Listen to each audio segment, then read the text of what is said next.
See, I'm out for a night hike, and this is why it's fun under night vision, but if you're going to do it, you need to do it with the night vision, the IR light turned on. Anyway, I'm just under normal white light tonight. I'm not being tactical or anything. What I'm doing is just getting acclimated to being out here after dark. But you need to use white light to kind of get around. Unless you really, really know the trails where you're going through perfectly. And even then at night, everything's a little bit different. And can hear an armadillo. That's the second one. So they sound like a person a lot of times out here in the dark. Let me get by this spider web so I can keep on walking. Let me get rid of this guy. Sorry, buddy, you're going to have to remake this or something because I got to get through. You're right on the trail. Okay. Make sure he's up and out of there. Good to go. See if I can creep up on this armadillo or if he's going to run away scared. So a lot of things are different at night when you're out hiking around. And I wouldn't advise that just anybody go out and do that. If you're not already very comfortable, he's off in some brush over here. It's going to be very hard to find him in that. That's what they like to do. It's kind of reroute at night, so they'll be a lot more active. So like I was starting to say, I'll try to keep the light on me a little bit so you can kind of make out me talking. But I also need to illuminate the path a little bit here. So if you're not up on your, people call them survival skills, but just your wilderness abilities, you know, your navigation skills, fire making, water purification, maybe even shelter building, signaling, basic medical, and when I say medical, I mean things that could actually happen to you.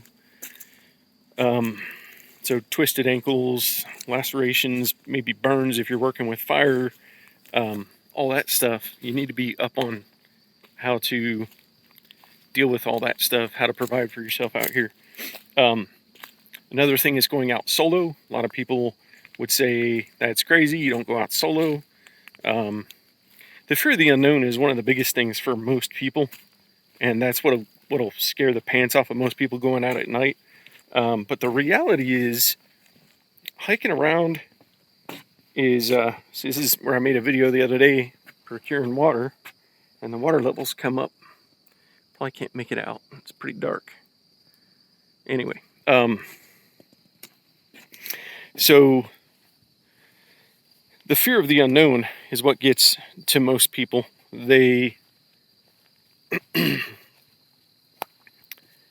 They're just uncomfortable. They hear noises differently. Sound travels differently. Your vision is impaired naturally because it's dark. So you're not able to see what's around you.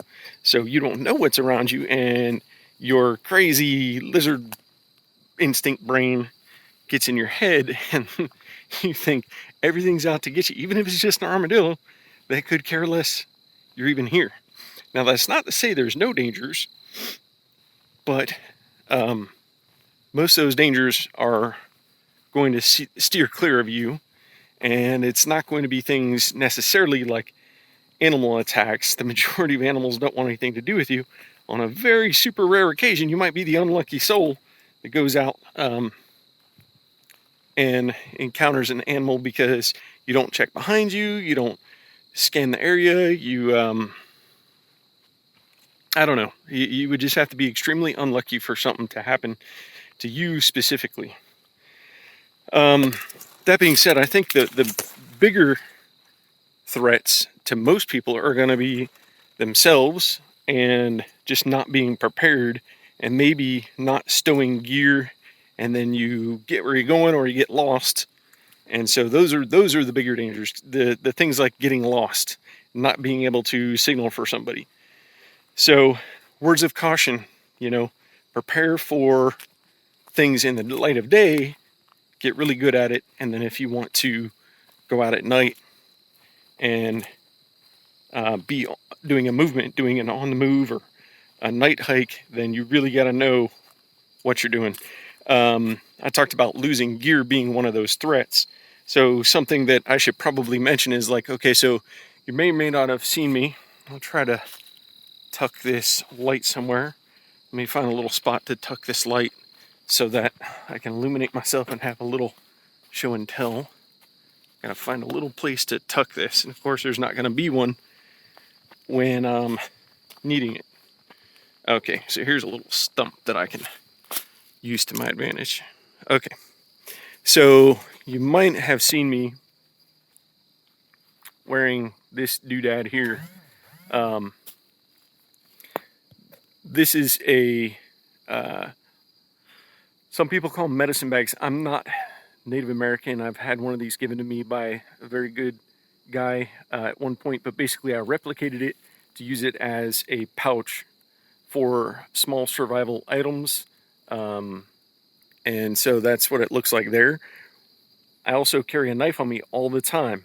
I'm kind of notorious for this, and it's off-putting to some people, but I carry a full-length fixed blade, and I say full-length. Really, that just means like, for me, that means between 3 and 4.25 inches, something like that, generally. So I carry that with me all the time, but I even go out in public wearing, a knife. I try to conceal it when it's necessary, but regardless of that, I have gear on me. But when I'm using it, I try to do my best to stow that gear. So something I'll do when I'm on the move is, instead of leaving this dangling out here on my chest, I will take it and tuck it away. And if my shirt's tucked in or my undershirt is tucked in, then it's under that. So now it's not, number one, flopping around, and number two, it's not, there's no chance that I'm going to lose that vital backup kit that I have. Now, I spread load gear on my person, so it shouldn't really be a problem if I was to lose some of those things, because I would have redundancies built into just kind of what I wear. But that's something that I wanted to highlight, and that's keeping your gear stowed and squared away to where you can't just up and lose it. So back to trail for a couple minutes here.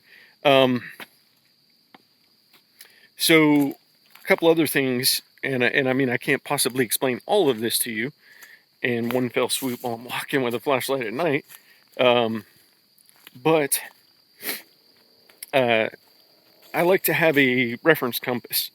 So I like to have this guy here, if I can show it to you.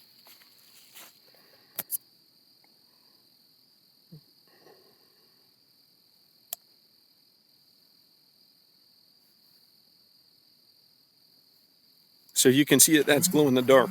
And the reason why I like to have that and not maybe a full out base plate compass, or whatever you'd want to call that, a map compass, an outright compass, is because I like to reference that as I'm walking. If I know the general direction that I'm trying to go, just walk right into another spider web, because I'm looking at everything but what I should be. So, like I was talking about the compass, I need to just shine a flashlight out a little bit now and then so I don't walk into these spider webs.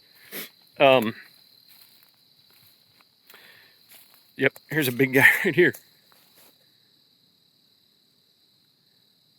So he's got him a beetle, and I almost walked right into him.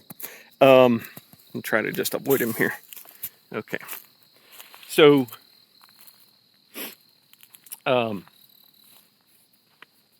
my wrist compass, or the one that I wear, is a Suunto, Suunto M9. That's Mike 9.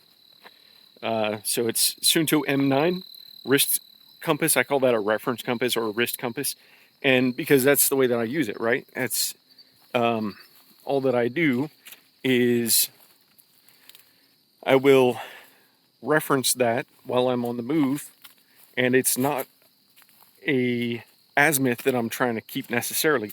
Now, do I advise everybody do that? No, but for general directioning, so cardinal directions, if I stepped off and I was heading, say, west when I stepped off, and I know that I need to return to the east, then I can verify that on the fly without having to break out a whole map and shoot an azimuth and do waypoints and box things out and count steps and all that.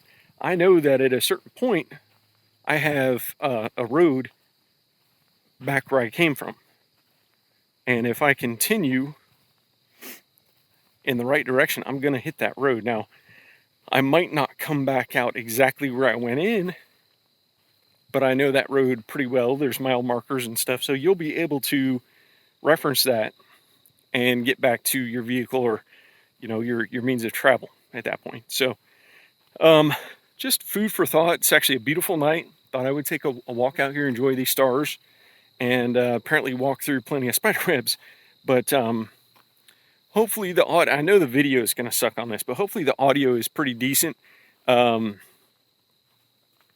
If not, I apologize, but I just wanted to do something a little bit different and have a little bit of a talk, because I like to bring you guys, things that I don't see anybody really discussing, and bring new ideas to you, or things about current events that are relatable that I think most people can either learn from or just talk about. So I hope you've enjoyed this little walk and talk, and I'll be doing more of these. I think I like them, so we'll just be able to discuss things as we go. But unfortunately, it wears out my shoulders, so holding the phone up like this, especially at night. So I'm gonna cut this off and let you guys go there. But thanks for the views.